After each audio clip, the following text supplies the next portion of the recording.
You are listening to the Overwatch Rundown, a weekly podcast covering the latest in the esports scene of competitive Overwatch. Today is January 16th, and we're covering Stage 1, Week 1 of the Overwatch League.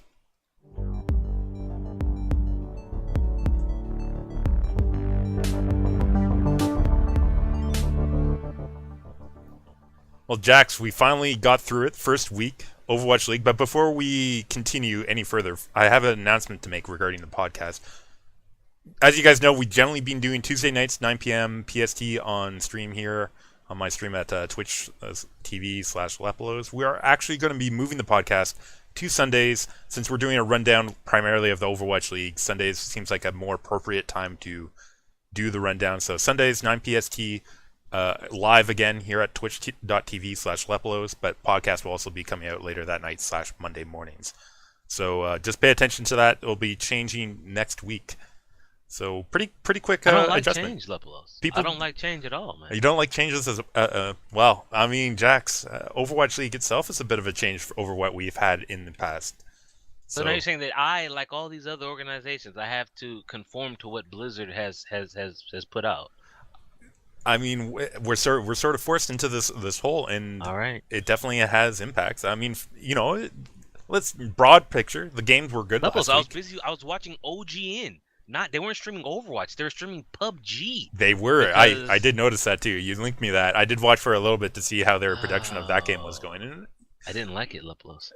It's not my game. I'll put it that way. You know, it has its own fun, but that's not the fun. That's not what we're covering this week. But what is completely absent, Jax, is coverage. I shouldn't say completely absent, but hard to find, or is interest and coverage of the quote-unquote Tier 2 scene right now in most regions. I mean, Lepelos, I was watching Academy Gaming weekly tournament last night. Yep. I saw that last week as well. I missed last Twitch.tv/GameWithStorm. You know, every Monday night, the Tier 2 teams, it's the only thing currently that they have going for them. Although I guess I can't say that. I say guess because I don't really know what's happening in the contenders scene, Lepelos. There's the open divisions supposedly I'm getting saying ready to go. contenders, and I forget we're not even at the contender stage yet. Yeah, we're not in open even division, yeah. which then goes into trials, which then goes into the contenders, right? And yeah, it's a long pathway, Jax. It's a long pathway. You say pathway, right? This is supposed to be the path to pro, the path to the Overwatch League for these up and coming players, Lepelos. You can't even find the path.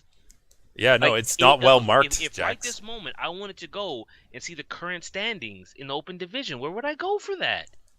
Usually, I mean, in the past we've generally gone through like Liquipedia for some of this stuff, and it's like harder to find any of this. And I think this is a good moment to tie into Runner's comments that you had linked here about the Korean scene and what's been going on there. Runner is the owner / former player / manager of /coach, Runaways. I think, at one point, yeah, and coach. A bit of everything there of the Korean team Runaway. So yeah. Oh, I mean, second place team for they finished second in the grand finals like 3 times, I think. I think it was twice. They finished second in season 2, second in season 4, and second in Nexus Cup to GC Busan. Yeah, they were runner up.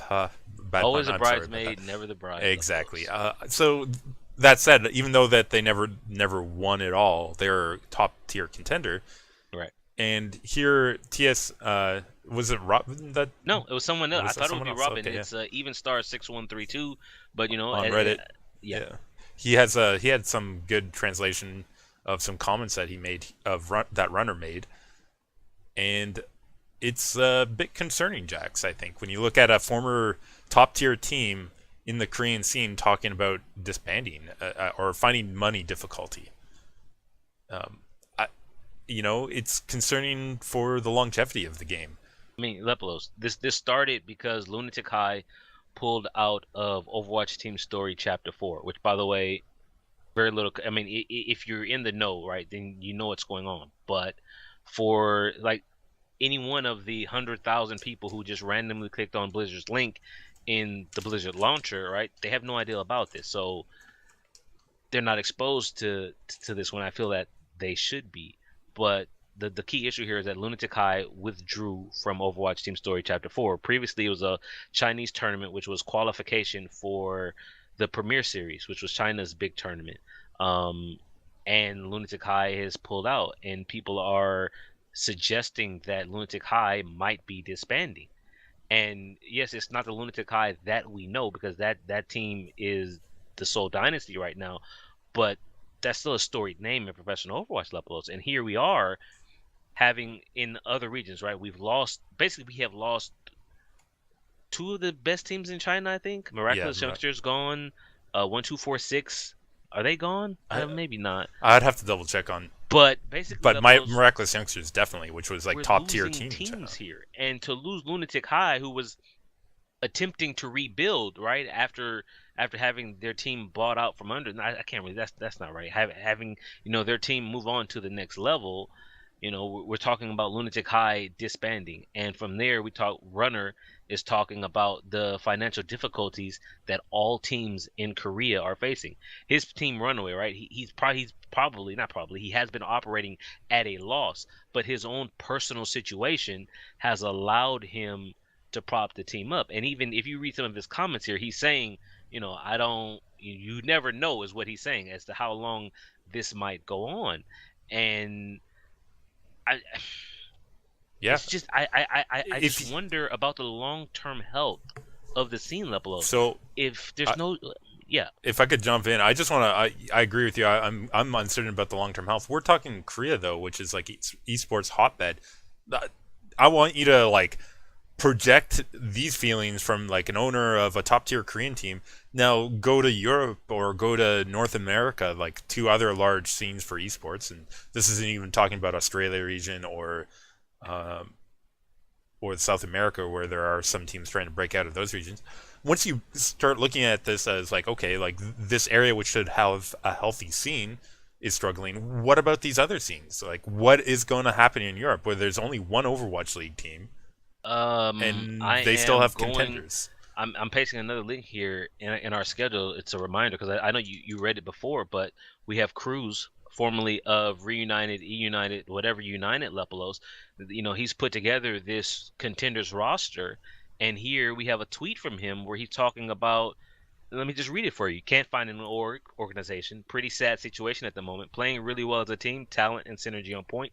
Everything clicked from start, and smashing a bunch of teams getting paid, but he can't find a deal for himself and his players, Lepelos. So you have Cruz, a well-known figure in the Overwatch community. He's put together a pretty solid roster, probably a quote-unquote tier one contender team, and he can't find anybody to pay him or his guys. So the next question, or the next thing to talk about with respect to that, is as an investor, are you going to invest in a team right now, particularly with the issues regarding tournaments and sponsorships, about the limitations Blizzards have put on those? We've talked about those previously on the podcast. I don't have it easily accessible right now, but Yeah. if I remember, there's a lot of specific sponsors that tournaments can't have. And the question I wonder about, are teams limited by sponsors too, right? Like, can you have a contenders team that is sponsored by I one mean, of? the contenders will be on stream, Lepelos, and I mean, previously Blizzard has allowed, like when teams used to wear their jerseys, right? They had all Yeah. their sponsors on it. So hopefully that is allowed. I mean, Gigante is still fielding a team, and Gigante is a personal, and not personal, is a brand over there in Finland, I believe. Finland, Yeah. right? But I just I look at the tier two scene. I'm going back to the Academy Gaming Tournament, where they had a very small prize pool. They had Maturino. Professional Overwatch was built on Maturino with the Gosu Weeklies, Lepelos, and the donations that people put in. They offered up a $50 prize pool every week for the Academy Gaming Tournament. The runner, the guy who hosted the tournament, Game with Storm, he had a small donation from Haste, a company who put up $100. So it's $150 prize pool every week, and he had to pull it out because of Blizzard's rules here. Now, thankfully, teams are still signing up to play because there's nothing else to do. Not just because there's nothing else to do, but because Being a it's centerpiece. yeah, Yeah. exactly. Thank you. My words are failing me there. But I'm just thinking to myself, Blizzard, what are you doing to help this? I mean, I see everything that they're putting into the Overwatch League, right? Fantastic production that they have going on, but the longevity isn't there, Lepolos. You Yeah. have to. I don't say feeding, but you have to keep the blood flowing. Yeah, the growth is not there. Otherwise, It's definitely a concern, Jax. I echo you here. I think we're on the same page. I imagine a lot of people in the lower tier levels of play are particularly concerned about the growth of Overwatch at those levels, and I don't see that improving. Right, like I think Blizzard's so focused right now on the top, all this the middle and lower level stuff here will be lost for a long time. one of the biggest things that I'm keeping my eye out on, and I'm hoping we start getting information about it, is the North American contender scene. I know there's contenders all over the world, but I'm really looking at North America because there's only one open slot, Lepolos, from open division to trials, right? That's brutal. Only one team from trials is going to make it into contenders because the academy teams for the Overwatch League teams have guaranteed slots. That's only for this season, I believe. Yeah. I think I heard that So there is quote unquote relegation for contenders. So if academy team does poorly, they can lose their slot. But for this first season, Lepolos, this first post Overwatch League contender season, it's only one open slot. yeah, All these teams in North America, and there's only one. So I'm looking to see who these academy teams end up signing. They have to sign someone. Yeah, I They think can't all it's going to just be go out and sort put of funny. random rosters together. I So think we'll see. that's going to be the real question. Is like who are the academy teams going to pick up? Are they going to pick up full teams that were doing well in the open division and then just like pile them in there? Yeah, the movements there will be pretty interesting. Take the New York Excelsior, right? Flower was not eligible for Overwatch League, but I think he is eligible for contenders, and Yeah. I think they said they're going to put a contenders team together based around him. So the North America scene is something I'm really looking at. I'm keeping an eye on. We'll be going over actually briefly the Chinese scene later on because they've already had their trials, Lepolos, Yeah. which I didn't even know about. But let's get into it then, right? This is Overwatch League It's Week launched. 1, Stage 1 Yeah. rundown, and There's a couple of general things that we could talk about first, Jax. Like first off, I think you had me predict what kind of numbers we're going to sit at. Lepolos, your numbers were off, Lepolos, by a large margin. Yeah, I said what, like over 100,000, something like Did that. 150,000, I think. Yeah, yeah. They're much higher than that on launch day, tapering off as you would expect. But like, what were they? 300, 400,000? Lepolos, they were over 400,000 Yeah, across that's, the 3 major languages that they were casting on. I'm not surprised I'm off. I was just basing off of like what little info we had, which didn't include Nate No Numbers Nanzer's podcast info. Is that what we're gonna call? That's it? what I'm gonna call him, That's Jax. fantastic. Okay. But okay. Nate No Numbers Nanzer did not provide us with any info on the preseason numbers, so I don't feel like I'm too bad. I'm glad I didn't like under 100K. That's when you start to sound fishy. But I didn't know what to expect. I didn't know what kind of pull Blizzard would get by putting it on the launcher, and they had a big splash screen. yeah, and They're they've saying Overwatch. Like if you went to the Overwatch section of their launcher, it's like you had to get past this big splash screen before you could even get to play the game. And some people on the main Reddit were actually complaining about of course, that. of course. But I don't really want to get into that Yeah. drama. But the first day, Lepolos, we had Dallas versus Seoul, major game everybody wanted to see, and so the hype was there. We've all been waiting for it. We all went to see what it would be like. The numbers were there, but every day after that, it got a little smaller and a little smaller. And It was 200. It was I think it was under 200 for that last day. But let me ask you something. At what point does Blizzard worry about the numbers? Like how low does it have to get before people are starting to wonder, is this going to last? Is this going to make it? yeah, Under 100,000 Lepolos, 50,000. Like I think somebody said if they get 40,000, 40,000, consistent, that's fine for a new product. But I'm thinking for $20 million, for was it 240 million that all these teams have put in, Lepolos, is that going to be enough? Is 40,000 enough? there's good questions too. There's also how many views they get off of VODs as well that you have to tie in, which I don't know what they are at, but obviously there is probably numbers on their end. I have no idea how the math works out on their advertising, and that's between Twitch and Blizzard, right? Not just Twitch and Blizzard. They had someone posted out on Reddit that even I missed because I don't watch all the in between stuff. They had a little Toyota spot, and I was like, wait, really? Like I mean, picking up a car sponsor, that's a pretty big deal, Lepelos. I Yeah. mean, hopefully they grow on that and actually put a actual spot together instead of just saying brought to you by Toyota or something like that. Um, but I'm wondering, how do you keep the advertisers coming in? And I'm trying to imagine. I don't think it'll go under 100,000. I think the product would have to degrade quite a bit for it to fall under 100,000. But this week 2 retention is something that I'm really interested in because the hype was Yeah. already wearing off, Lipolos. And I guess that's kind of a segue into the next thing that I wanted to talk to you about when it comes to wearing off or wearing down or tiring out.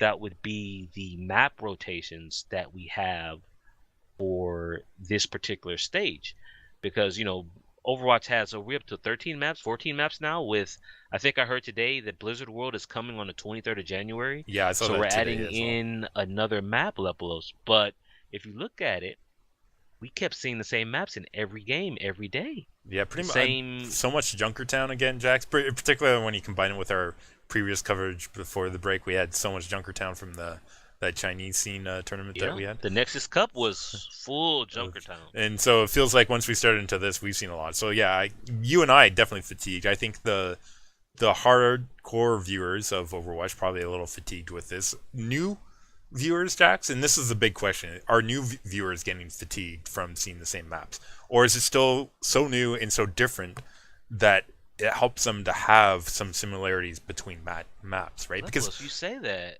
This is only the first week. This map pool that we're on yep, goes the entire it stage. That's does. 5 weeks, Lepelos, Yeah, of the same maps. but Jax, if we're talking, what viewers are they trying to capture here?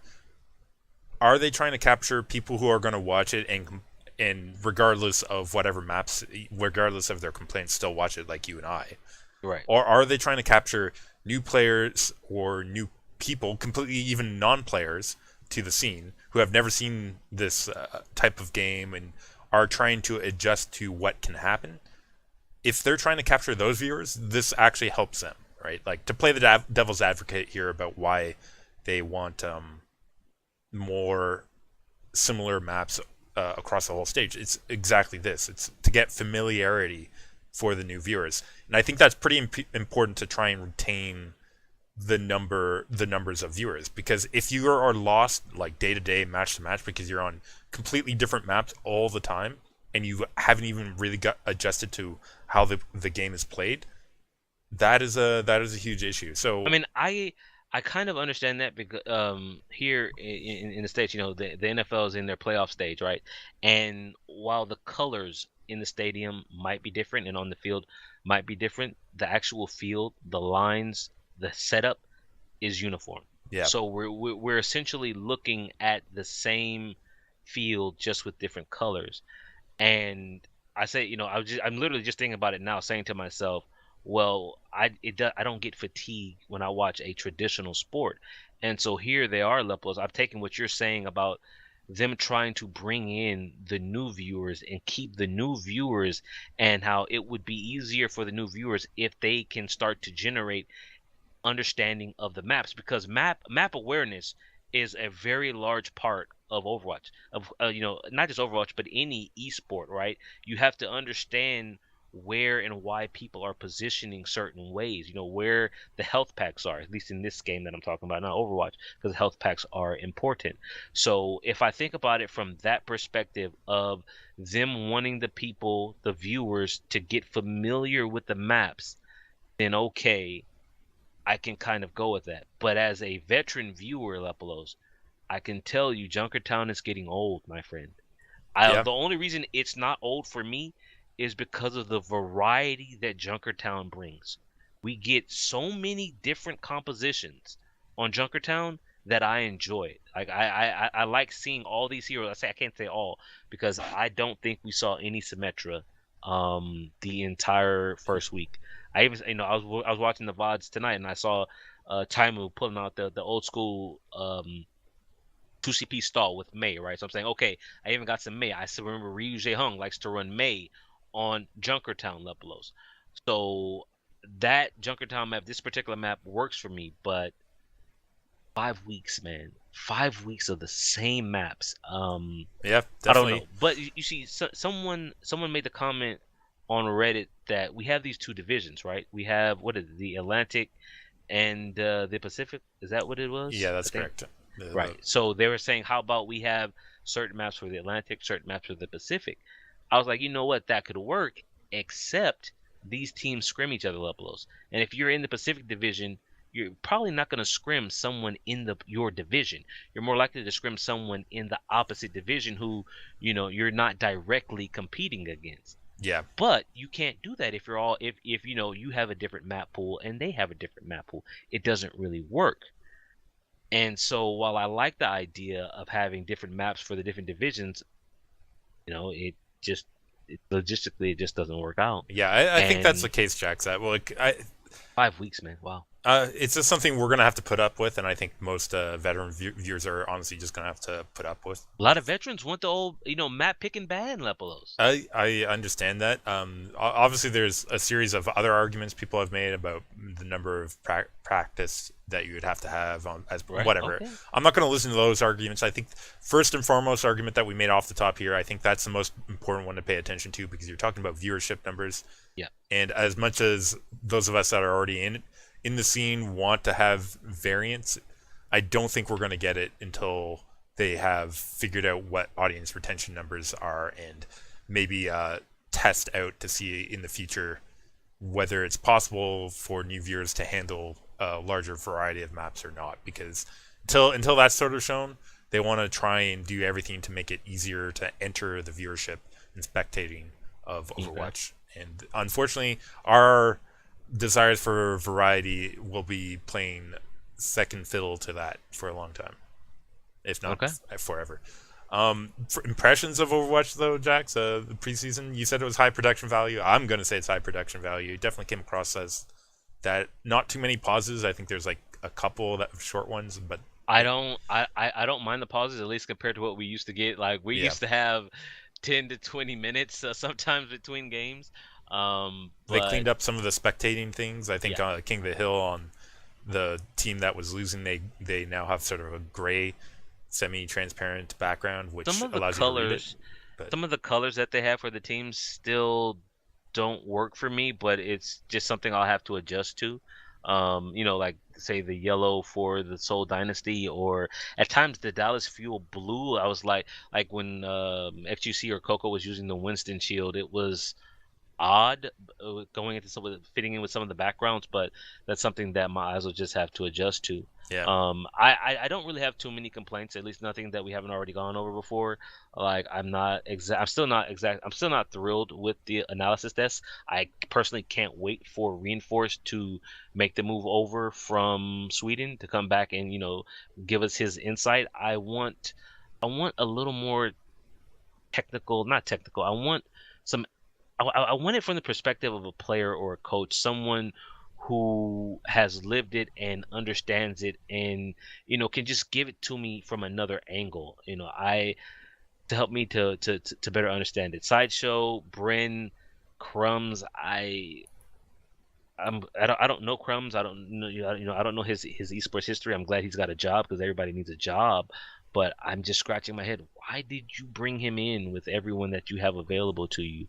But that's something we've already gone over before, especially with ZP, everybody's favorite, who's not there. Yeah. And at this point, Lepolos, we're 25 minutes in, Yeah. and I guess we need to hit this rundown. Yeah, and we're gonna have to hit it quick. I know there's a lot of games to cover here, Jax. So why don't we get right on into it? Did you want to do the full coverage first, or do it day by day? We'll just do it day by day when we get to the full coverage, which is our game of the week. But we'll still came have at to the end keep it of short. day one. Yeah.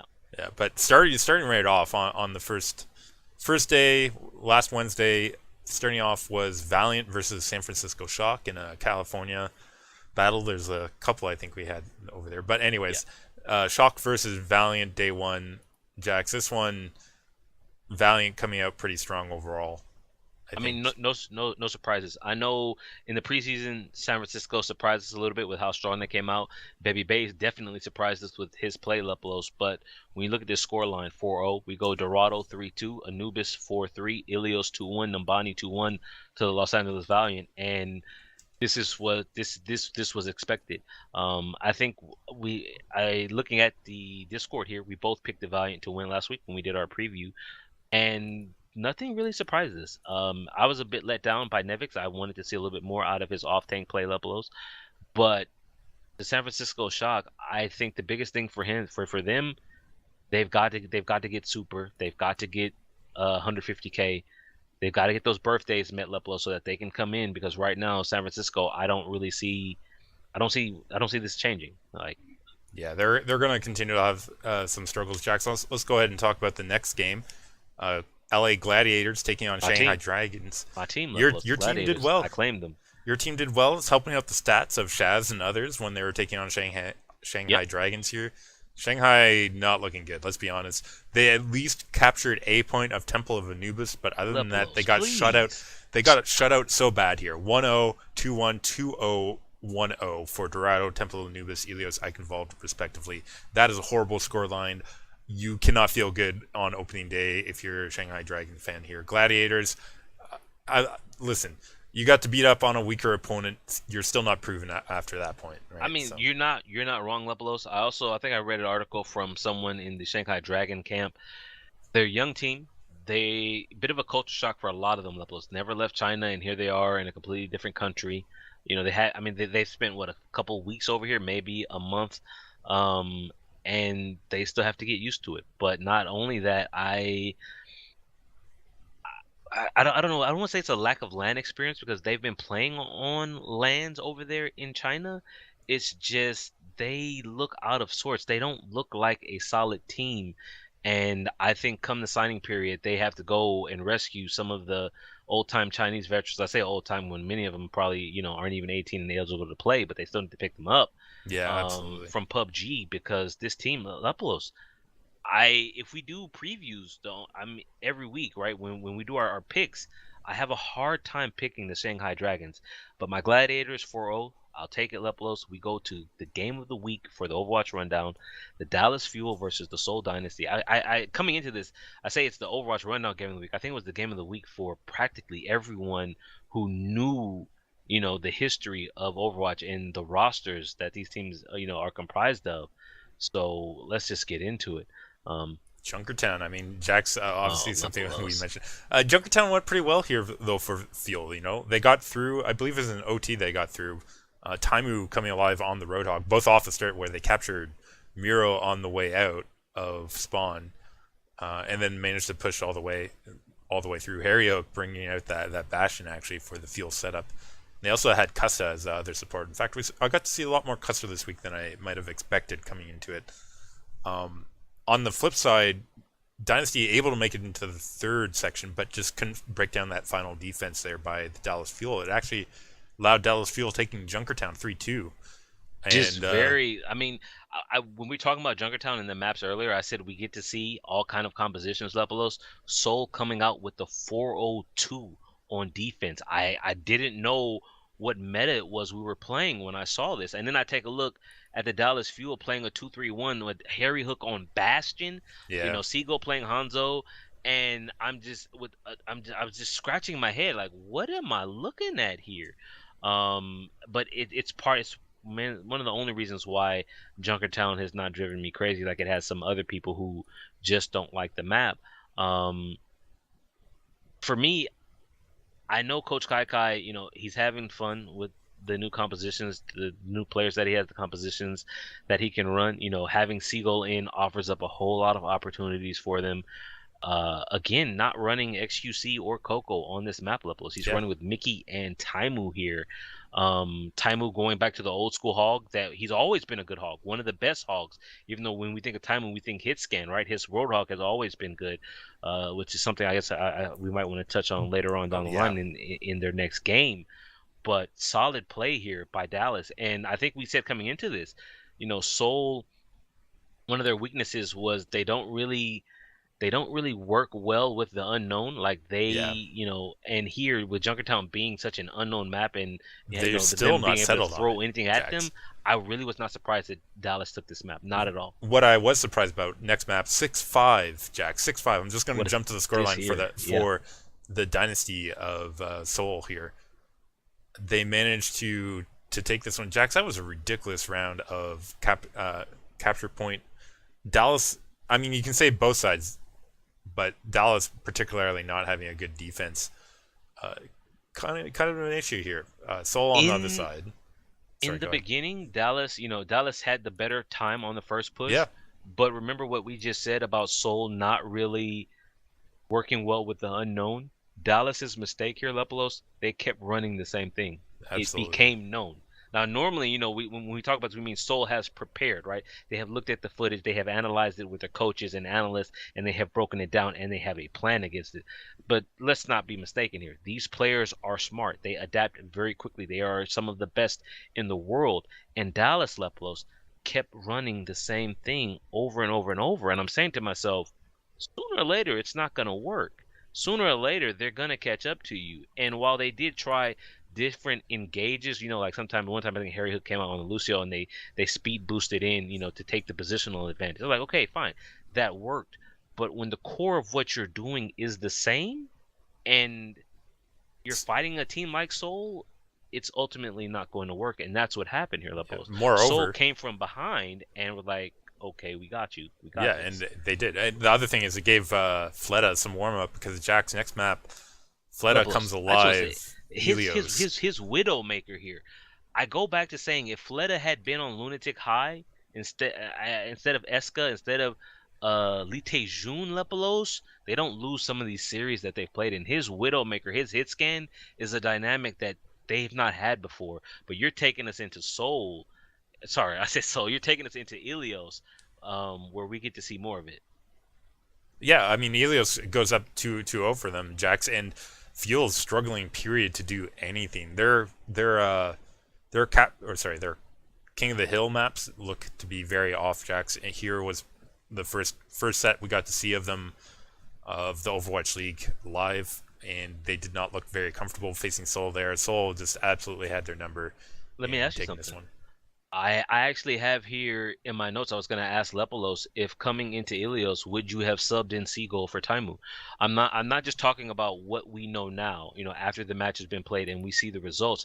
I'm talking about the map in question. Ilios is a very Pharah Genji friendly map, Lepolos. They Yeah, haven't had a good Pharah or Genji since Tailspin left, right? And I'm looking at this, I'm saying to myself, you brought this guy in for a reason. And I know Taimu is Taimu, but on this map he played Widowmaker on the Lighthouse Lepelos. And if you were to stop for a second, you were to think about it, and you would say, wait a minute, Taimu played Widow. I don't remember anything about it. Because the yeah. only time you really saw him was when he was on the bad side of the kill feed Lepelos. I mean, And it was 135 on the Lighthouse. You go to the well Lepelos, it was 100-0 to Soul. yeah, it was a dominance outside of Seoul. To answer your question, uh, without knowing this result, I'd still put Seagull out on these maps because he opts for use something in Dallas, or sorry, other than Taimu. Taimu, I think, got picked here simply because of both his position and the Widowmaker for Ruins. Um, People love Taimu's Widowmaker, but this like his Widowmaker was being picked when people didn't realize how powerful Widowmaker can be if they're making their shots. Taimu was sort of hot and cold with his Widowmaker in the past, and everyone loved it when he was hot, but they forgot the times that he was cold. Would you say Jax, he fell into the Widow's trap, Lepelos? he didn't get time. He was just picked out. He was just I picked mean, out not just by that, right? Fleta all the We time. have seen Effect, and I guess we'll go into it a little bit more because I think later on Effect is the one who actually takes up the Widow here. When I watch Effect play Widow, I feel comfortable in saying there's not much drop off from when Taimu played Widow. To Um, effect, I agree. I Either way, and Jax, let's finish this matchup before we get too much off because there's just one map to go. And Jax, I do you want had Lepelos. me predict how many Torbjorns we'd see this week. I think we got to see two of them come into play here on Okay. Nimbani. And Um, listen, I told you, Soul on Numbani is always going to bring out the Torbjorn. That is Toby's pick. And speaking of Toby, I just want to give him a quick highlight levels, quick props to Toby for booping Harry Hook into the well on Ilios. He booped Harry Hook in. He had Transcendence up, and the Transcendence didn't save anyone because he died. yeah, Well done, Toby. But we're going into the last. Is it the last map? Oh yeah, it wait, is this the last is match. Okay. I It mean, is 2-1 in favor of Seoul. Yes. Okay. yeah, Dallas needed a map win here. Unfortunately, Jax, they did manage to get the full distance, did not getting capture timer on their second attack. That allowed Seoul to basically draw out with Dallas Fuel here when they didn't capture any on their progress in overtime either. So they drew the map, Jax. That means this was a 2-1 victory for Seoul in the series. And this Nambani, I don't know what to say. It was, it was a pretty solid map from both teams. You drew out. Seoul, I think, had a little bit extra capture time, but couldn't do anything with it. Liberals. Played out pretty standard, if I was to be honest. You say pretty standard. I'm looking here in my notes. I've got that Dallas ran the Torbjorn on defense. And I have here in my notes. Ask Lepelos how much time Torbjorn bought Dallas, because Fleta, he flew up into the sky, he cleared the turret, and then they cleared the rest of Dallas off the first point and capped it in one push. Lepelos. Yeah, I don't disagree with you. Defenses seem to be struggling with this 8 point of Nambani. It seems like a pretty binary thing these days. It doesn't matter what setup they have. It's either they get cleaned off pretty easily or they hold until very late, with almost no middle ground. Like there seems to be very few capturing in the 2 minute, 3 minute time frame. It's either all within that first minute or all into OT kind of late. I have to say, looking back on this series right now, Dallas very questionable. I'm looking back at the Discord from last week where we posted our picks. You and I both picked from day one. You and I both picked the Valiant over the Shock. You and I both picked the Gladiators over the Dragons. You picked Seoul Dynasty. I picked Dallas Fuel. I was expecting a lot more from Dallas Fuel, if I'm being honest here. I know you picked them. I know a lot of people pick Seoul, and I know people will say that this series was close, but if I'm being honest with you, Lepelos, it's not. I look at Ilios right there, and it's just so far in favor of Seoul that I don't even know what to say. This is reminiscent of OGN, the OGN seasons where the West would go into Korea and they would get dominated on King of the Hill. How many times, Lepos, would they go in there and just underperform? I mean, I'm not talking about Envy. I'm talking about most Western teams would fight Korean teams on King of the Hill and they would underperform on them. And this is something that I didn't find myself expecting to say, is that the Dallas Fuel look unprepared. We'll get into it just a little bit more because we talk about this team again later on. But where's Coco, Lepelos? This is the Coco main tanked for this team for the last year. Yeah, he didn't play at all in the series. I mean, I don't think Coco or not having Coco was the major issue. I think the major issue being team cohesiveness was not there for the Dallas Fuel. Let's just keep it at that, Jax. Day one over. Let's move on quickly because we still have 3 other days of coverage to go through, Jax. 3 days, Lepelos. 3 days. This podcast Don't is worry. supposed to be like an hour and a half. Big surprise start of the next day though. Florida Mayhem London starts off incredibly well here for Florida Mayhem because they actually won a map. Jax, I was not expecting them to take a map off of Spitfire. Managing to take Dorado 2-1. After that, though, Jax not so hot. Temple of Anubis 2-1 for Spitfire. Oasis 2-0 for Spitfire. Another one of those King of the Hill maps going to a Korean-based roster. And Bonnie 3-0 for Spitfire. And no surprise as they take this one 3-1 over Florida. Just the surprise being that one map win by Florida. I thought for a moment when I was watching this game, after the first map, I said, perhaps we, and by we I mean everyone, was wrong about the Florida Mayhem Lepelos. And then we get to the next few maps and they prove us right. Everyone was right. This team, they need Lepelos. I think we said in our preview for the season, survive, make it, stay within striking distance of the playoffs as you get to the signing period. But even then, they need help, Lep. I mean, I can't believe I'm saying this because, we talk about core teams and the Florida Mayhem. This is the same Misfits teams that's been running around for months now, and this is the performance that they put out. Again, we're talking about a London team made up of GC Busan and Kangju Panthera, some of the best players in Korea. So this result not exactly surprising, but disappointing if you're a Florida fan. Disappointing Absolutely. for the Florida players, Lepelos. You don't Yeah. want to start the season now, but we come to the second game of day 2. We have more unknown, Lepelos. This was a big unknown, and it ended up being a very, very close game here between Philadelphia Fusion and Houston Outlaws here, seeing their first action, both of these teams facing off against each other.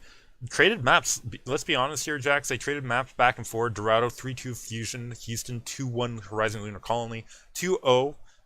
Guys, again, Koth, Jax, important that they got the 2-0 here for the Fusion. Eichenwald 4-3 for Houston. That brings us to a fifth map, Lijiang Tower. And Jax, Koth is always going to be your fifth map. And if you dominate, That's dangerous. if you dominate on Koth, then you're in a better spot. If you're weak on Koth, as Houston was here, you are going to give up these fifth maps, just as they did. 2-0 on Lijiang Tower. I want to break it down right quick, Lepelos. Yeah, go ahead. Go to Dorado, the first map. Poco, people, keep your eye out for Poco. Yeah. Coming into this, I knew my boy. I claimed him. My boy Cool Matt would come through for me. His diva play was okay. I did not know what to expect from Poco. His diva play, Lepelos, was on point. Not only was it on point, he's able to hit the random self-destruct. Lepelos, keep an eye out for this guy and his random self-destructs. On Dorado, threw in the diva bomb at the very end of the Houston attack, Lepelos. They're trying to meet the distance. 3K random self. No one expected it. No one. Everybody like, oh my goodness. Timing was perfect, right there, and boom, there it is. So the first map to Philly, second map Horizon Lunar Colony. Houston woke up, and by woke up I mean Linkser got woke on Widow, Lepelos. He was doming people for their offense though. We talk about how we're not exactly sure about it. Offensive Sombra. Raucus running the offensive Sombra, Lepelos. The EMP snowball, first point, they kept momentum into a really fast cap, and Philadelphia Fusion never came back from it. Jake, phenomenal Junkrat. The spam was real. Raucus switched from Sombra to Zen for the attack, Lepelos, where Philadelphia was full held to like 92% on the second point. Houston took it in no time. Yeah. And then, did you talk about the back and forth? Go to Oasis, Shadow Burn. This is the Shadow Burn we used to know, Lepelos. Yeah. His Farah And Carpe, though. crushed Jake. The Crushed him. commentators had this particular right, is the cleanup by Carpe on the ground was significantly better than his opponent here. And Lepelos, I have here in my notes, Shadowburn crushes Jake on Farah, Carpe all over everyone on Tracer. Yeah, the DPS I think really carried the day for Philly. Obviously, Poco did well too, but More of the same for me. Eichenwald was actually pretty close. Eichenwald very, very close. I go back to old school Shadowburn. His Genji on their attack was really, really nice to see, Lepelos. But Houston, I look at it and I just want to say, why is it on 2CP, right? Their attack just wasn't working, right? It looked disjointed at times. But then you come here on this payload and it's a slow and steady attack, right? Where I'm thinking, I was concerned because Philly's offense has been clicking a whole lot. Their defense has been working. I was saying, Houston, you might lose this. But they held Philly from capping it out. And then when they go on the attack, I'm saying, why doesn't this translate to King of the Hill levels? Why? And when I say translate, the core of Houston is the old FNR GFE. And FNR GFE is another one of those teams who's bad at King of the Hill. Yeah. They lost a number of series on King of the Hill, and I'm just trying to figure it out. Like I'm saying to myself, Coach Tayrong, formerly of AF Blue, General Manager Flame. We say this. How often have we said, Lebelos? You cannot just cede a map type to your opponent. They cannot just not be good at King of the Hill, especially when, as you say, what is the tiebreaker for every if it ever goes 5, it will always be on King of the Hill. You can't just if you're just gonna be bad at King of the Hill. Houston here are bad on King of the Hill. I mean, Fraggy on the side of Philadelphia Fusion building up like what the 22nd Earthshatter didn't really play out. I was with. He got no value from it, but the fact that he mentally beat Muma to Earthshatter by 80%. Yeah. Are you kidding me? Shows you stunning, Lepelos. I mean, Shadowburn in Philly, they ran the 3-1-2. Shadowburn on Zarya, but again, we talked about it previously. DPS players often play Zarya very well. They just are a little questionable with their Graviton surges. The other difference, Houston ran a Moira here on the first map of Control Center, whereas Philadelphia ran Mercy, and as you know, Mercy is meta right now. All the time. And the second map, Lepos, we go to the Night Market, the deciding map for Philadelphia. Neptuno, DPS Mercy with the Valkyrie Lepos. He got a 3K at one point. Extended that cap timer significantly. Going into the final fight, what happened? Carpe was, again, you talk about the cleanup. Carpe was the initiator. He got on, I think it was Raucus, who was playing Zen in the backline, harassed him, made him go forward. From there, Boombox right-clicks in, Raucus down. He had Transcendence. You know what happened? Shadowburn initiates on the Genji, takes out the Mercy player. So your Mercy cannot revive the Zen who had Transcendence. You're down both supports going into the final fight, Lepolos. They're done. They're done. Yeah, and the focus from the Philadelphia Fusion, the timing, the coordination, much better than Houston. Houston has got to figure out to King of the Hill. They've got to. I think the other point that we questioned also came true, which is Jake on Junkrat. Fine, is he good enough on other heroes to make himself a presence? And I think the answer was no in this series. I mean, looking his Pharah. I mean, couldn't deal with Shadowburn. I'm trying not to jump on the Jake hate train because I'm not trying to hate it. I'm just saying. No, I'm saying I don't want to because Reddit is filled with it. But if I'm being honest, Lepos, which I said coming into this, what is it we always said? We want to be honest. Like we want to be able to say what we want to say without having to feel like we've offended anyone. Jake was outplayed here. His Junkrat is phenomenal. We've always said that everybody acknowledges his Junkrat play. Some of the Koreans have praised his DPS play, but here in his fight, in the Pharah fight, Leplos, Shadowburn destroyed him. Absolutely destroyed him, and I almost feel like we can't just put it all on him, right? Because this is a team game. Notice how we're talking about Jake Leplos. We talked about Linkshers a little bit and his good play on Horizon, but where's the Tracer? Who is countering? Who's who's the mirror to what Carpe is doing for them? Clockwork Leplos? Clockwork What's definitely Clockwork doing? not. Is he napping? Did he not hit the alarm clock, dude? Clockwork definitely not doing the work that he needs to do at this level, Jax. This is a problem for Houston going forward. Let's go forward ourselves. It's the first week and you've got problems. Well, obviously you're going to have to clean up your game. Every team here, even Dynasty, who won that first game against Fuel. Junkertown is a weakness, still, maybe. They have weaknesses too. Every team will have weaknesses, and they should be working to strengthen themselves. Where's Mindo Kusai? Is he eligible to play yet? Yeah. I don't know. Is he in? But he played in the preseason after he got back from Mexico. Maybe but let's go to the final game of day 2, Lepolos, the Boston Uprising versus the New York Excelsior. And not a surprise? The circle jerk over Pine of the casters aside here. New York Excelsior popped off. I mean, he did pop off, but I mean, so did like Shadowburn in the last series. True. You know what I mean? They're okay. I'm saying what my indication. Pine, great player.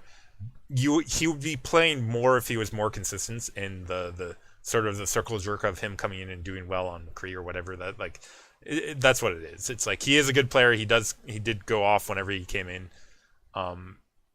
but I don't think it's completely warranted yet when you're facing up against the opponents that he's facing here in Boston. Boston, big surprise for me. They managed to take Lunar Colony off of New York Excelsior. They managed to keep it close as well on Junkertown. Maybe not so much on Nabani here, as New York Excelsior do take the 3-2 Junkertown. This is another 2-0 here on King of the Hill. 2-1 Nabani here for. It's another 2-0 on King of the Hill here. Yeah, another 2-0. Boston, you're gonna have to be concerned about that, as we've mentioned. Let's not go too much into it. But here against New York Excelsior, they clearly were outmatched. I think up and down the roster. I don't want to go into it too much. I just want to put out the numbers where I pick Lepos on King of the Hill: 100-24, 100-0. Yeah, and again, very concerning when you're going up against what should be comparable opponents. If Boston is not an underdog, they need to be competing on that game mode. The biggest reason why I want to keep hammering this home, Lepolos, is the fact that is the tiebreaker. Yeah. If King of the Hill is a tiebreaker, 124, 100-0 is not going to cut it. Yeah, even if they won Nabani here or whatever, they would probably promptly lose in Lijiang Tower again for the 5th match. I need some contacts for the New York Excelsior.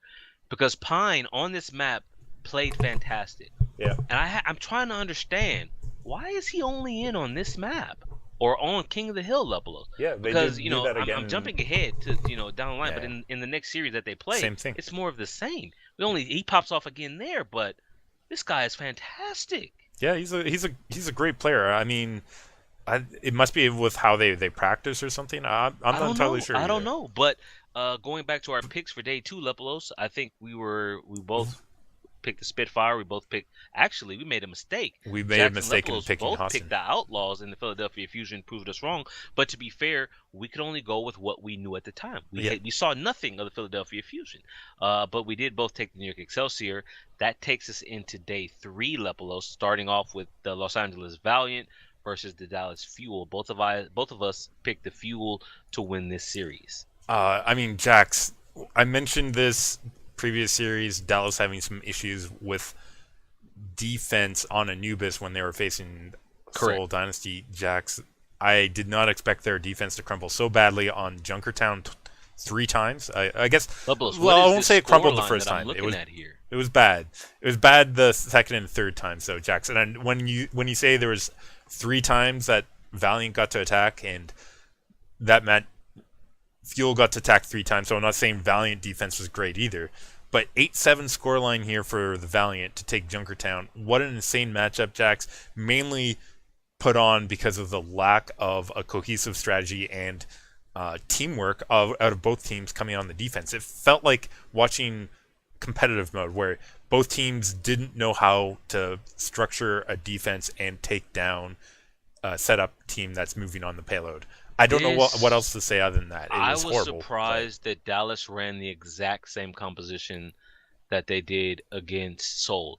But if I go back to what I said about Dallas versus Seoul on Anubis and how they kept running the same thing on defense, they kept running the theme of what they were doing was the same every time that they fought Seoul. I'm not surprised. I was hoping to see more flexibility out of the Seoul lineup.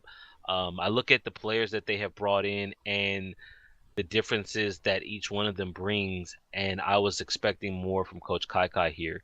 The fact I'm going to jump on your comment about this looking like competitive play at times and how they took fights. When I was watching this live, I think I was talking to you in Discord and I was saying, is Taimu the best road hog in Pro Overwatch right now? Because I was just focusing on the picks that he was making. I went back today and I was watching this again, Lepelos, and Taimu was reminding me a lot of Harblu when he plays Roadhog on his stream, where he gets the picks, but quite often Harblu is like, oh, they found me, right? He's over here flanking. He's playing the flanking Roadhog. He's sneaking around, and the number of times that Taimu would die and then someone would have to come, save him or revive him or just do anything to salvage the situation was higher than it should have been, Lipos. The risk for what he was doing was high. Yeah. For here, though, I also want to point out Effect was having to do a lot on Widow to make up for that. And I'm looking at Effect playing Widow here, and it just brought me back to the previous series against Seoul on Ilios, where I asked you the question: would you have brought in Seagull for Taimu here?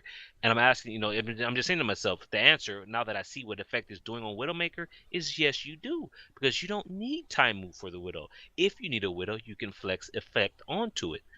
And I'm wondering, we're seeing Coco being subbed in and out. We're seeing Chips being subbed in and out. And I'm saying to myself, we need to see Taimu Leplos being subbed in and out. Because right now, he's not got it. Jax, the other thing I wanted to mention too is if you think, I'm surprised if you think Mickey is your best Orisa player on. I think XQC is in fact their best Orisa player. I've watched some. I can't always watch. Yeah, I watch some of what he does when he plays, and yes, it's pub competitive play, but I think his Orisa is better. But what I think it is, Lepos, they want to have the option of flexing. Like at times, Mickey would go to the diva. Yep. And he probably is their best diva. And XUC, I'm not really sure on his diva play. So my question is, do you keep Taimu on this Roadhog that's a very high risk moderate reward. Let's be honest, that's the most you were getting out of his picks here. As much as everyone was like super excited by them, like when they worked out in a Yeah. series, it's still only moderate reward for the higher Rebels, risk that he was bringing to is your it a team. reward? They lost the map. They lost the map, Because but people, you may know Lepelos's thing about payload and in overtime, he likes the CC, and I say he when I mean we because I agree with it as well. Win one fight in overtime, win one fight and stop them. Throw a bunch of CC at them if you have to. Zarya, May, just build up a blizzard level. Spam your little right click till yeah. you get the blizzard, and then you zone them out. Right? Just do anything. And here, these teams, they just kept fighting. You It know what just felt ended up like they didn't happening, know Jax, what too? to do. But what they did was basic. What's the basic thing you can do? You can always just brawl it out if you have to. Yeah. But what's the plan, Lepelos? Yeah, and No like plan. Fuel sort of lost this off of exactly that. I mean, now they weren't using CC ults, but Valiant just built up ults. They left Mickey on the card, Yeah. and Mickey died, and the That's overtime exactly what timer happened. They just could not, zero. because No time. the overtime had been going on for so long that the clock, wound down very quickly. You couldn't revive because revive takes time, Yeah, and you zoned them out. But Lepelos, from there we go to Horizon Lunar Colony. yeah, and things continue to be pretty bad here on defense, both sides. It's shockingly. They just can't defend, Jax. Both teams struggling to defend here. It ends up in a draw. It's a 5-5 draw, though. This is a ridiculous amount of time we've had through two maps to get to this Levels point. 8-7 Junkertown, 5-5 Horizon Lunar Colony, and from there we go to King of the Hill, Lepelos. And this is, I think, where the issue of Dallas really became evident here. They got dominated on Ilios, Jax. Another King of the Hill map, another map that you don't get a single Here's the point deal, on. Lepelos. They made some of the changes that we were talking about. Taimu out, Seagull in for Ilios. Yep. The result, first map 100-0 Los Angeles Valiant, second map 100-99 Los Angeles Valiant. That I don't know what it is about their okay, like I think looking back at the Junkertown issue here, as well as Horizon Luna Colony, Anubis, the previous Ilios, are all examples right now of Fuel not looking like they have a very cohesive team and team coordination. I think that applies to this Ilios as well, Jax. I don't look at them right now and see a team that's coming together and making plays together. I see a bunch of individuals trying to go out and force plays, and the support struggling to try and keep up with that. And that breaks down their dynamic in a very different way than what old Envious was. I mean, old Envious still did that, but they I guess were more experienced, and other teams They were a team, couldn't Lepelos. handle that back then. This one, I think teams can handle because they're much more experienced now, and don't deal with, or they other teams can now deal with the occasional person Right. poking. Plus, the Mercy meta doesn't work in their favor if they're going to do that, right? So. This, I think the biggest thing, and Effect talked about it on his stream, in Korean, and thankfully, we've got our Reddit detectives, our Reddit translators. They get on this, they post it, they translate, they allow us to get this insight into the team and the thought processes of some of the Korean players. And Effect, I think, was very candid. I think you and I were both surprised with how candid he was on his stream, where he was talking about this Lepos, where he was talking about the lack of cohesion and coordination that he has with his tanks, where he's saying, we were saying we can't wait to see Effect versus some of the other Korean tracers because of just how dominant he was in the North American scene. And while we have seen him play some tracer, he's not been playing all tracer like he was previously, Leplos. And come to find out, he himself is not comfortable with the coordination that he has. He's like, I can't really play tracer if I'm not timing well with my tanks. Yeah.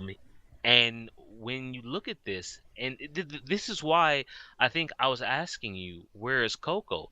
The first day we didn't see Coco. Second day, as I'm looking at things, we saw Coco on Horizon Lunar Colony, which was a draw, Lepelos. But Junkertown, no Coco. Horizon, we saw Coco. Ilios, no Coco. Numbani, no Coco, Lepelos. So the map that they drew with the Valiant, Coco was there. He was tanking.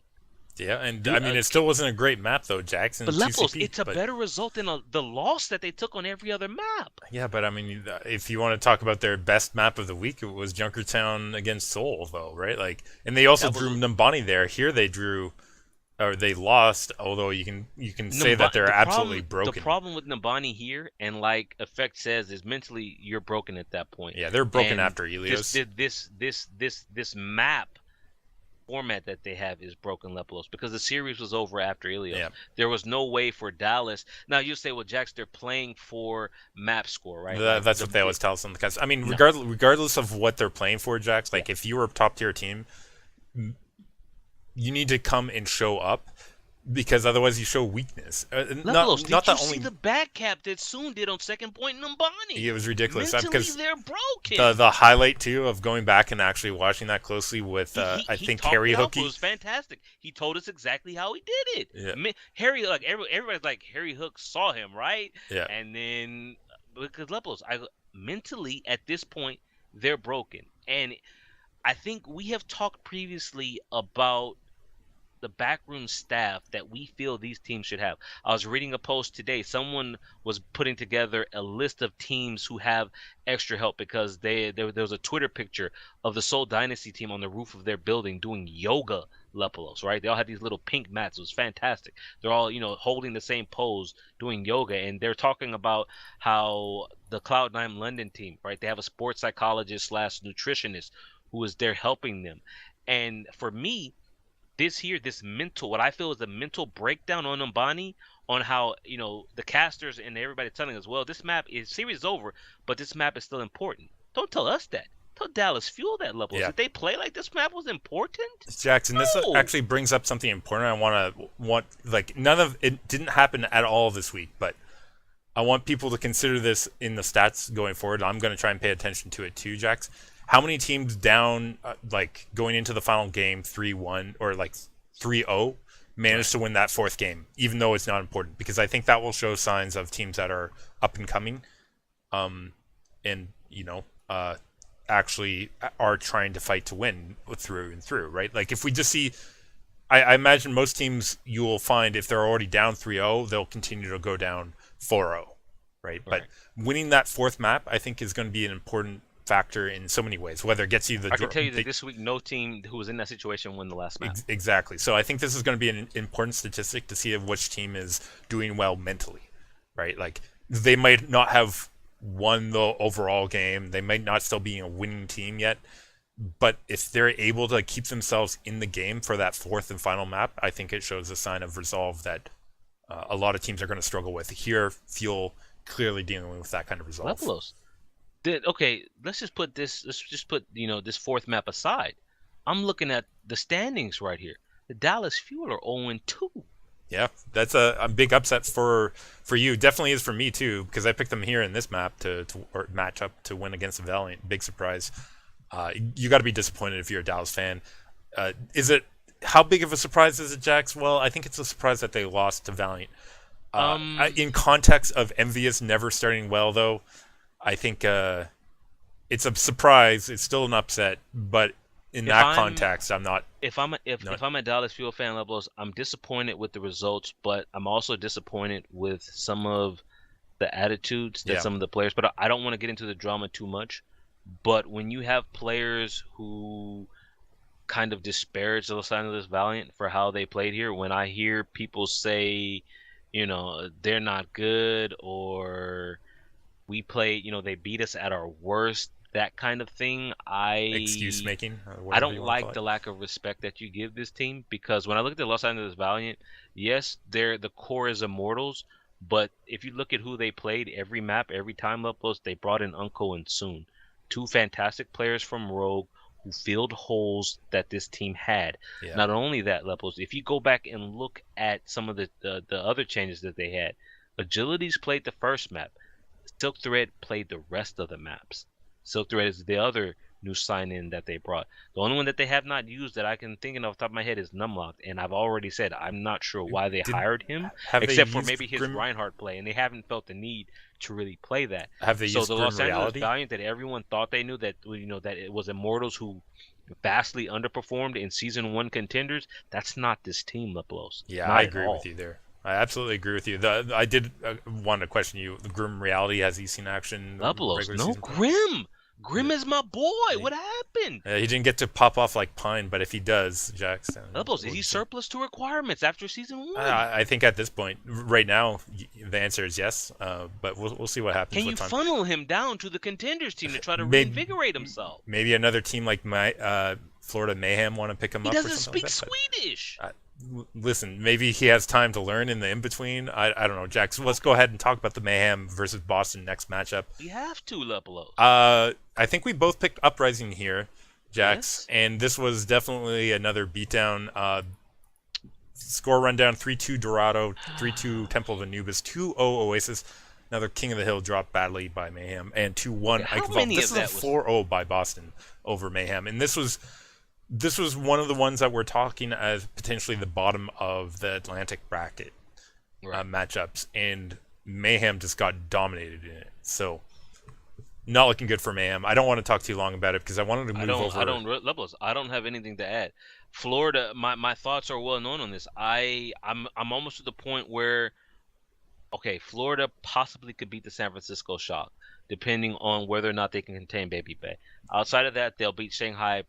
Probably. Although Shanghai. That's actually our next game we're going to talk about, which had both those two teams, Jax. Oh, go into it then. Run it down, San Lepelos. Francisco Shock versus Shanghai Dragons. This ended up being a 3-1 for the Shock. They won Okay. Junkertown 2-1, Okay, that's Helios improvement. 2-0, That's improvement, Lepelos. 3-2 Nimbani. Yeah, you have to be as silly as it sounds. It's small signs of improvement. Here, Shanghai Dragons not only took Horizon Colony, they managed to shut out San Francisco Shock from even getting a point here. Okay. So that's definitely important. Now, Shock obviously not rated in terms of one of our top half of the teams. No.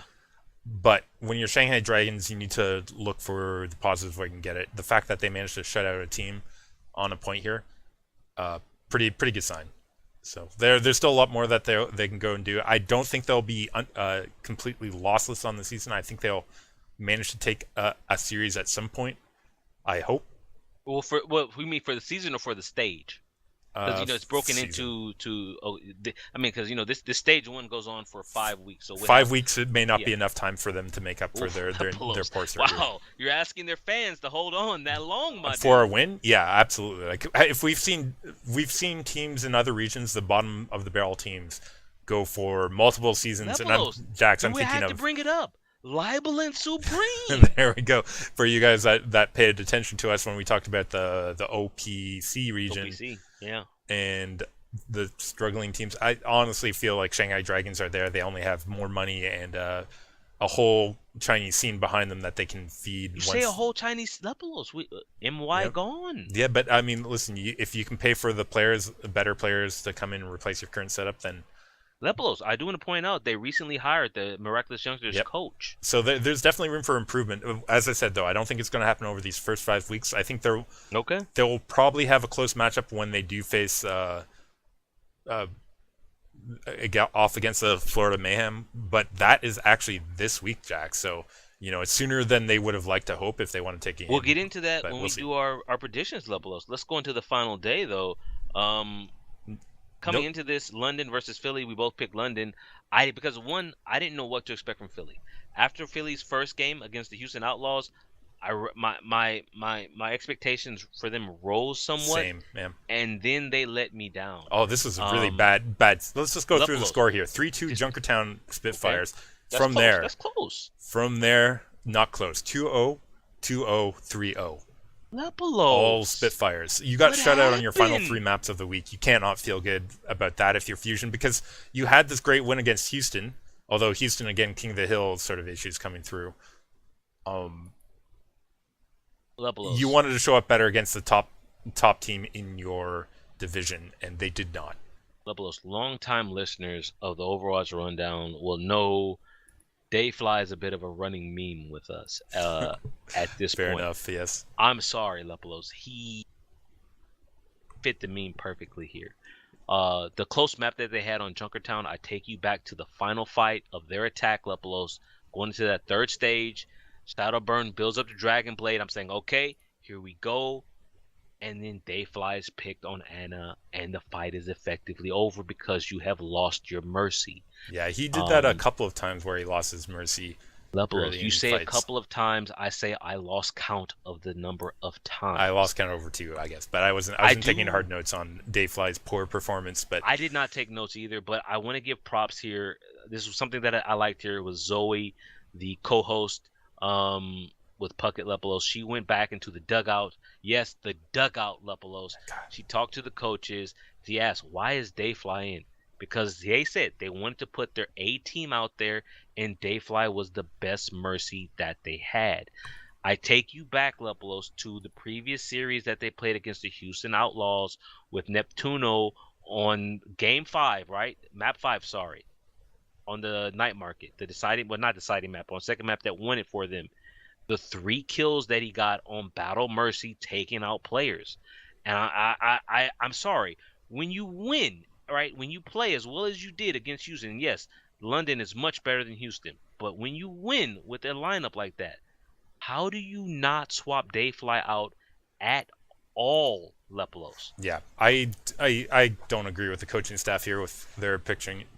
Maybe it's just our bias against him from watching him a lot. I don't know. Results speak words, and the results of Dayfly here, I think, show that. Jackson, when we move on, we got Lepelos, time is getting up there. They're killing me over here now, They are. man. They are. Well, they're killing themselves, Jax, I was with those actually types of becoming a picks. bit of a Philly fan. I love what I'm saying. Lepelos, where's Joe Meister? Yeah, Joe Meister not Neptuno? seeing any action.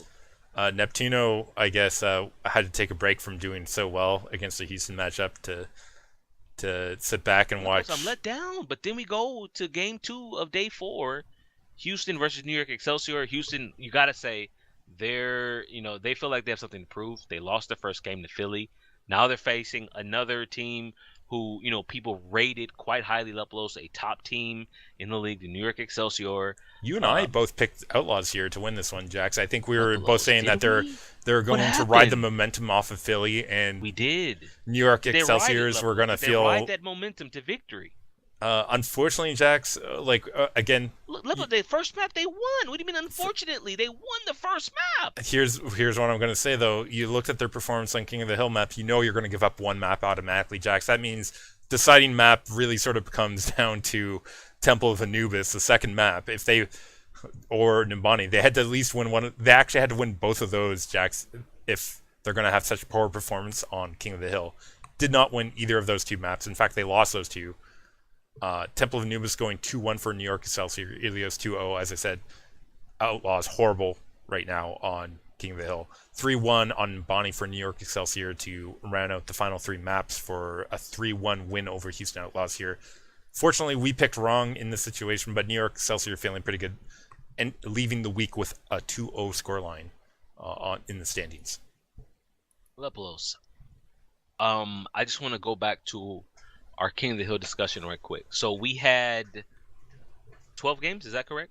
This weekend? 12 games a week. Now, you probably don't know, off your top of your head, with King of the Hill, how many of the King, out of those 12 that were played, actually it was 13 because we had one tiebreaker, didn't we? Out of the 13 King of the Hills that was played, Lepelos, how many of them finished 2-0? I'd probably say like 11 of them.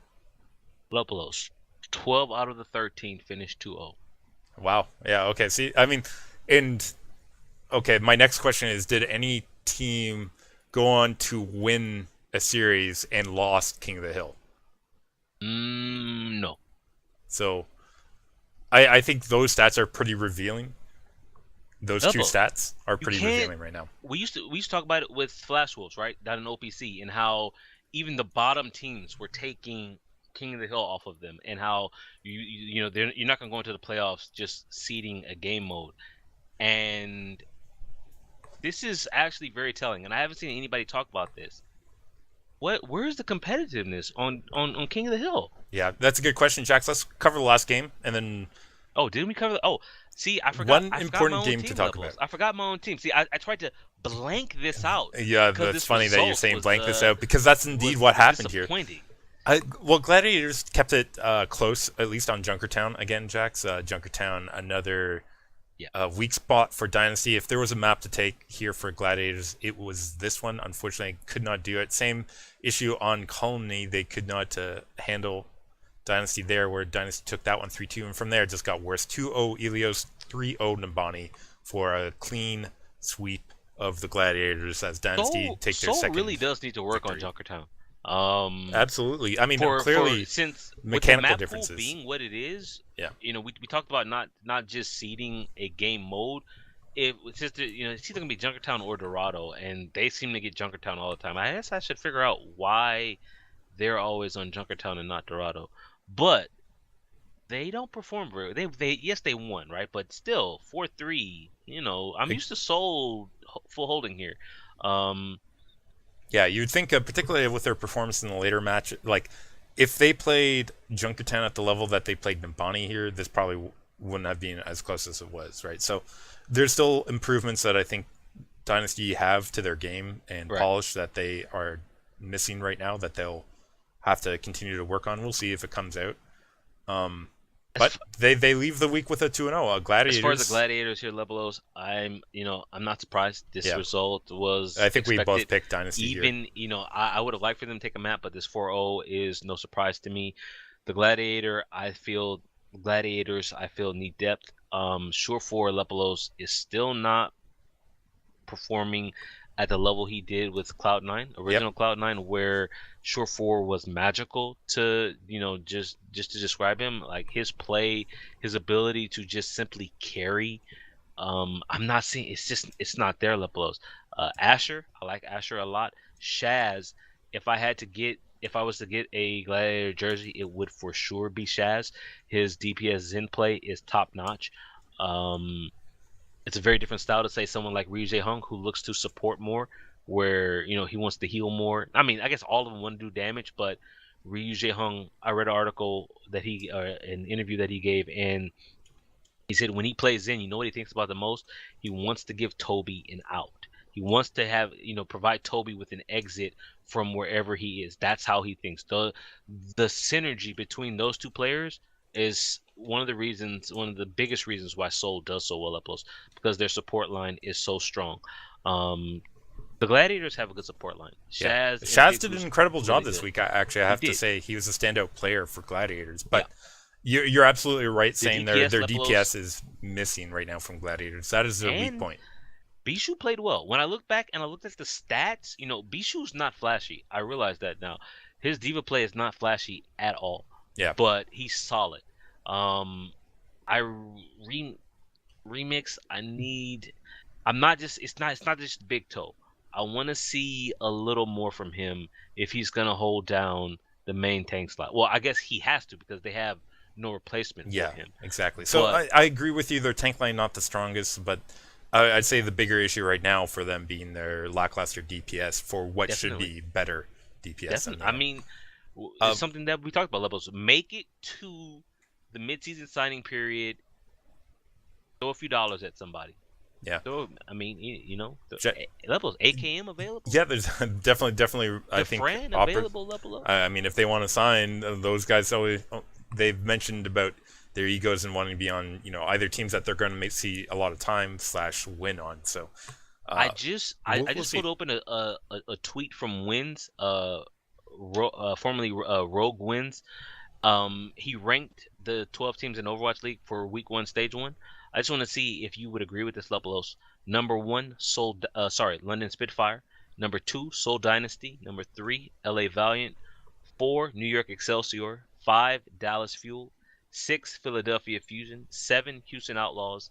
8, Boston Uprising. 9, San Francisco Shock. 10, LA Gladiators. 11, Florida Mayhem. And 12, Shanghai Dragons. I'm also putting the link in our schedule if you want to take a look at it. Do I agree with that? Well, I might switch Dynasty and Spitfires. Maybe one other switch in there. It's pretty accurate. It's pretty close. I mean, honestly. But you're just going sort of by wins losses after 1 week here, so I think that's pretty accurate. Well, you said it right. He still has Dallas in the number 5 slot. Yeah, he does. Let me ask you this though: would you switch Philadelphia with Dallas 5 and 6? Absolutely not, because we saw Fusion won one game, lost another, and they're still an unknown factor. And Dallas, There's still sort of an unknown factor if they're curious. going to bounce back. Jack, so what we do have to talk about is our predictions for week 2, so that we can move us along into the final Are you taking notes in the Discord? I am starting to take notes in the Discord. Day 1 here, Shock versus Fusion. Who are you going to pick over this one?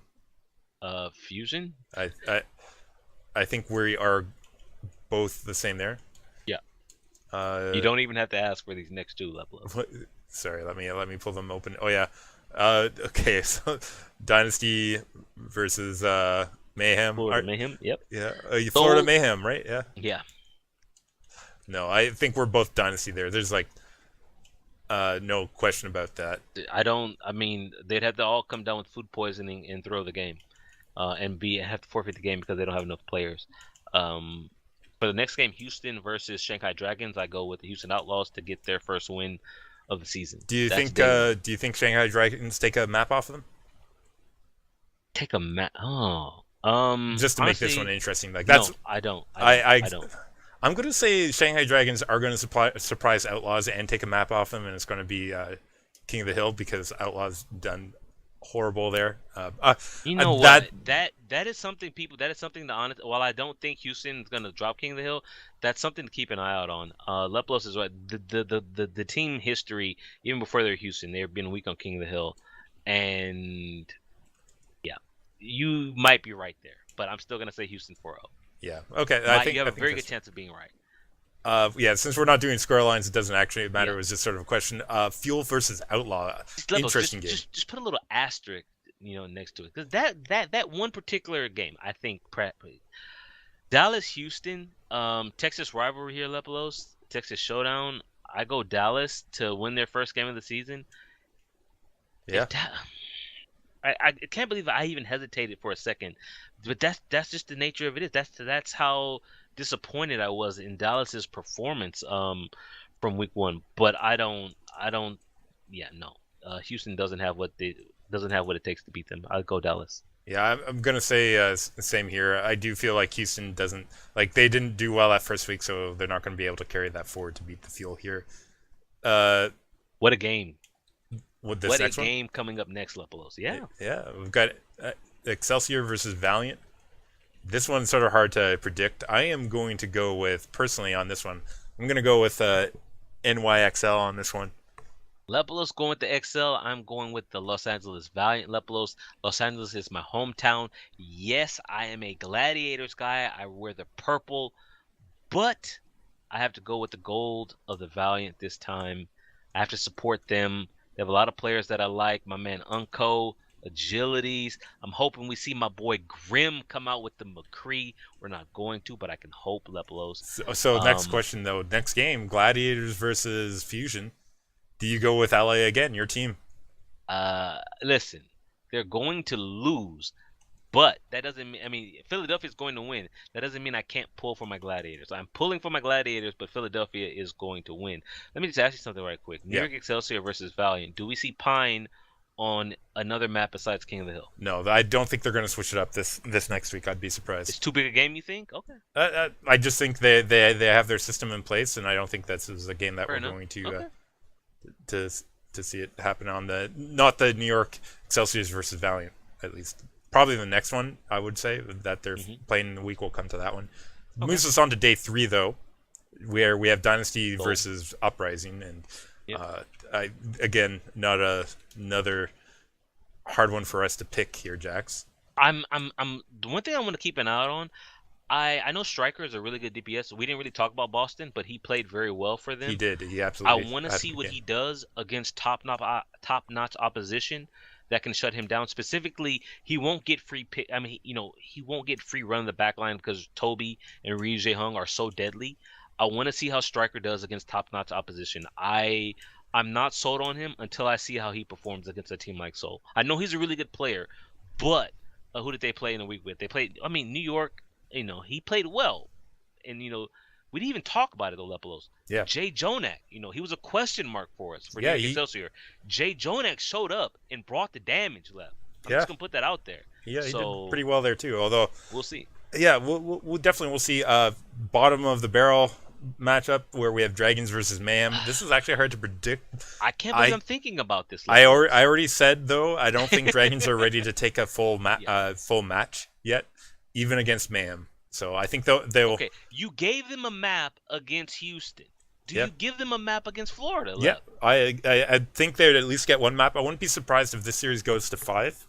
I was gonna say 3-2 Florida. Yeah, I'm going Florida, but I'm going to give Houston, sorry, Shanghai a map as well. Yeah, I can't go against what I was going to say, Jax. That would be trying to drum up drama for no good reasons. Level, but this next game that we have here, okay, is this gonna be our game of the week? The London, I mean, it depends on what type of action comes out of Okay. Dallas Fuel. But here we have Spitfire taking on the Fuel here. How do you feel about this matchup right now? At this point in time, I have to take London.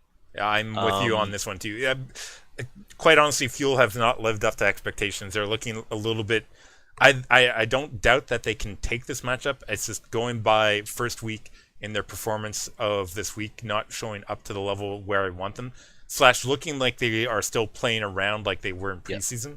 Makes them look. I mean, I don't think they're playing around. I think they just really don't know. Like there was Yeah, one on, was it on Ilios, right? I remember Effect. He came out on McCree.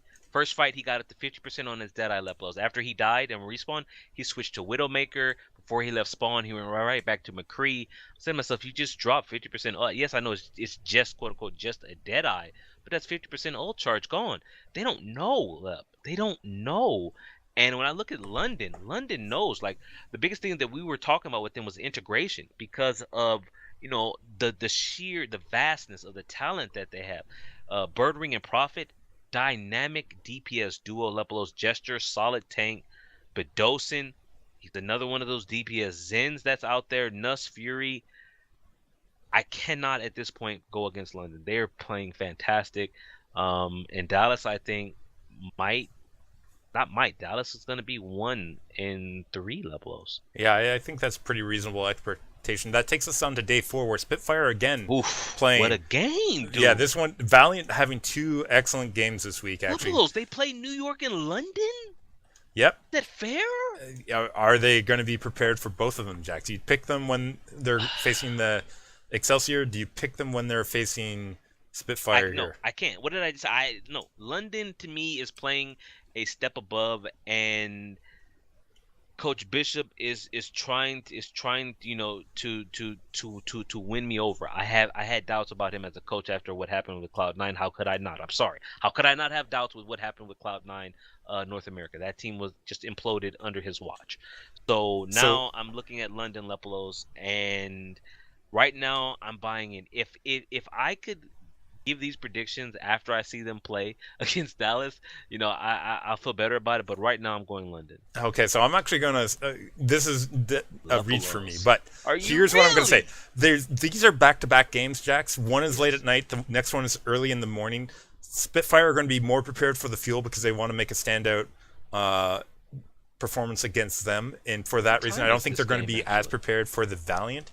And the Valiant, I think, will have something improved from their loss earlier in the week to Excelsior. So I think they might be able to leverage that into a win here.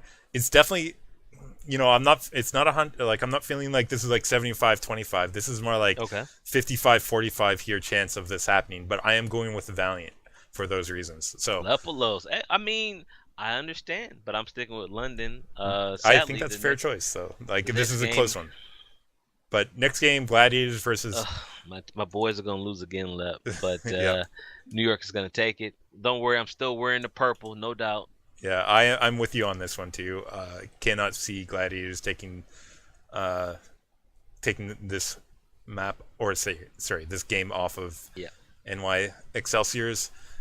Leaves They us take with a a map blast as a map win. of the week, or a match Boston. of the week, being between Boston and San Francisco Shock. What are your thoughts on this one? I'm taking Boston. I'm looking at San Francisco's schedule here, level. These are teams. These are tests for them. The Valiant I'm looking at San Francisco. Like last week, the Valiant beat them 4-0. Shanghai, they beat them 3-1. But Philadelphia, I want to see if they can stay competitive because I still don't know what to expect from San Francisco. I don't know if what we saw in the preseason with that team was a complete fluke, and teams just not prepared to deal with Baby Bay and perhaps Nevix on the flex tank. But I'm looking to see week 2 when there's a little footage of out. I want to see if they do worse because I think they might. I think they're becoming more and more, a known quantity, and that's not good for them because what they don't have options, Lupos. I mean, they have IDDQD, but let's be honest here. Does IDDQD add something that Dante doesn't? And speaking of Dante, Lupos, what did he add last week? Yeah, these are definitely good questions. Okay. The same questions I have, Okay. Jax. I'm actually with you on this one, where I think Uprising is going to take this one over the Shock. So we end up being the same on that one too. It would be unfair for me. Like I'm like, do I play devil's advocate and just go? Like, Right. no, we keep it real, Jax. My real feelings are the same with you. I think Shock have some issues that they have to overcome right now. Uprising, I think, are still on the improvement. I think while they'll be hit by the Dynasty loss, I think the practicing for that will allow them to carry the match over San Francisco Shock this week.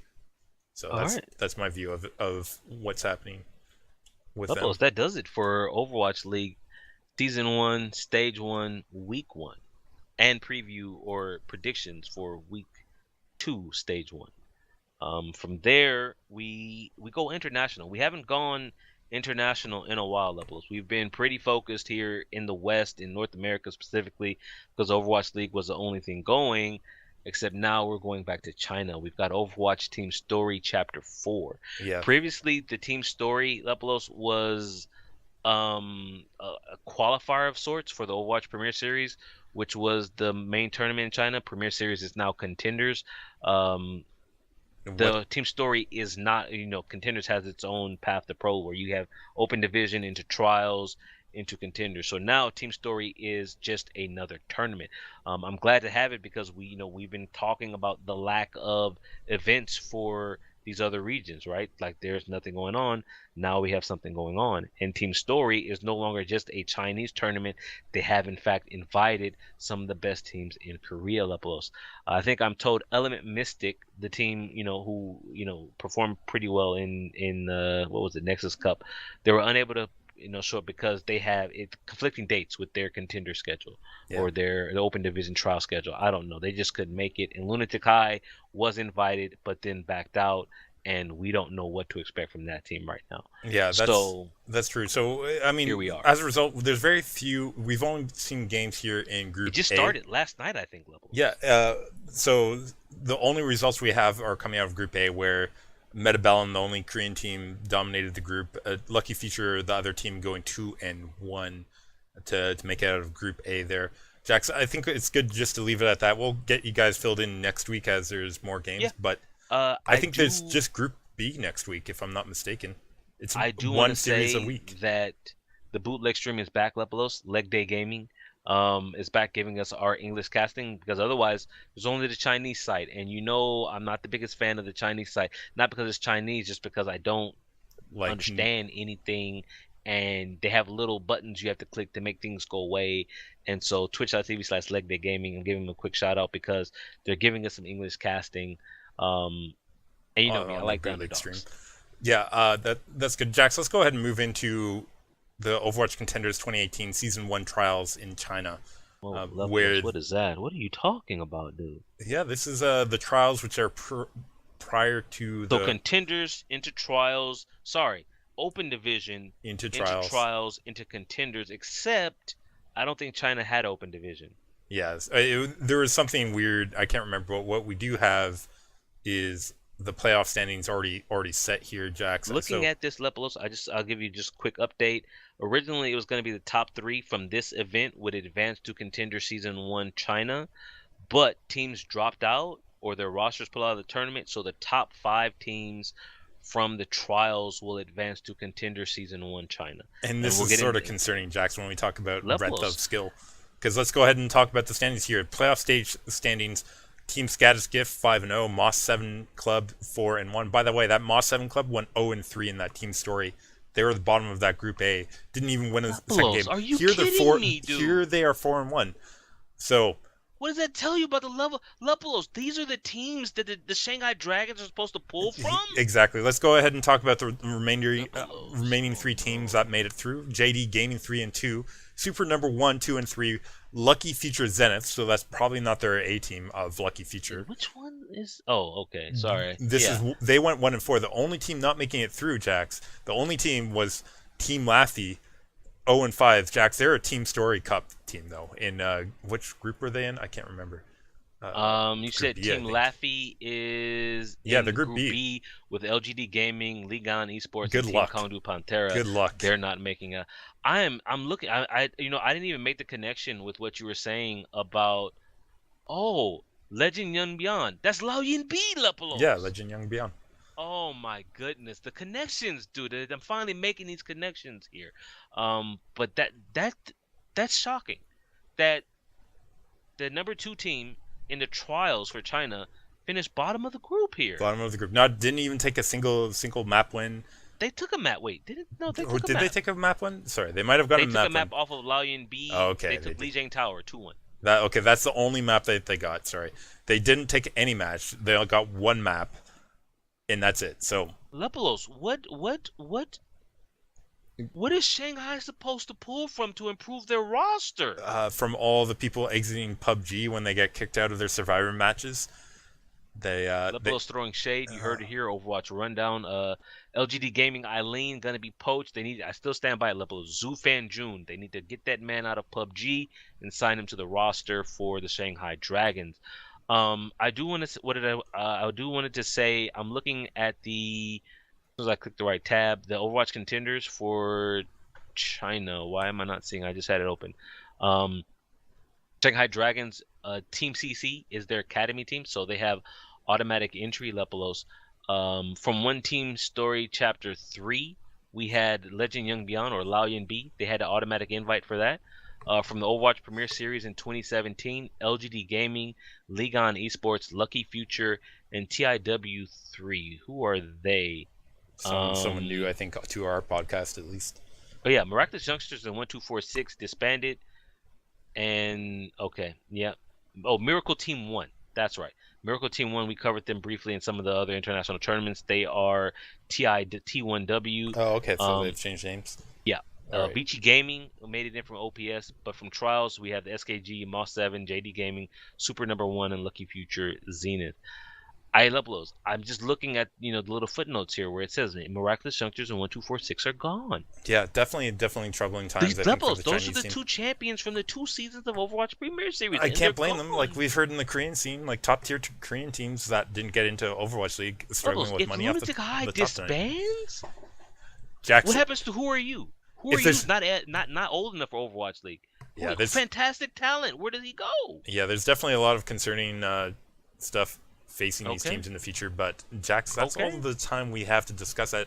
Before we go tonight, though, first thing I want to remind everyone: we are moving the podcast. If you guys missed this off the top, Oh, boy. reminder: we are moving the podcast to Sundays at 9 PST, live here on Twitch.tv/Lepelos. It will be uploaded on Sunday nights, Monday mornings Yeah. going forward. This is to get you guys sort of the in-between week's review of what happened in the previous week, because obviously right now, if you're listening to this live or on podcast right as it comes out, we barely get it out right now in time for the upcoming my week. schedule is So, gonna like I'm used to having the weekend, Sunday, Monday, Tuesday to catch up on my in-depth analysis. Now I've got to do it all on Sunday. Okay, we'll yeah, see. I mean, we might cut some of our analysis time short and just do some more general talking about it, because Jax, that seems to take up a lot of our time already. I as mean, it did you know today. what? I was thinking we kind of breezed through our full coverage for Dallas versus Seoul. I was like, we went kind of fast, and then now here I am. I'm looking at my clock here. I'm saying we went an hour and 40 minutes. Like we Yeah. spent not enough time on our feature game. But as soon as I find the right link that I wanted to click, Lepelos, I wanted to just, if we had to give some potential matches of the week that we might give full coverage to. This week. Day 1, nothing really stands out to me. From day 2, possibly New York versus Los Angeles Valiant. From day 3, London versus Dallas. And from day 4, Los Angeles Valiant versus London. those are potential games of the week that people should keep an eye out for. Yeah, that like if you were to watch games based off of our recommendations, If you had definitely go limited with those time ones. and you could only watch a few games, those three that I mentioned would be the ones that I would keep an eye out on. Yeah, definitely. Well, and if you can't, don't worry. You guys can catch our extended coverage. Oh boy. Shorter coverage? I don't know if it's shorter. No, but we'll be back at you on Sunday with all that review. So thanks for listening. Make sure you check us out. I'm at Lepelos, and he is at Jax_Blake on Twitter. We are at OW Rundown. Make sure you send Jax all your complaints this week so that you can hear about it. And don't worry, Jax. Don't worry.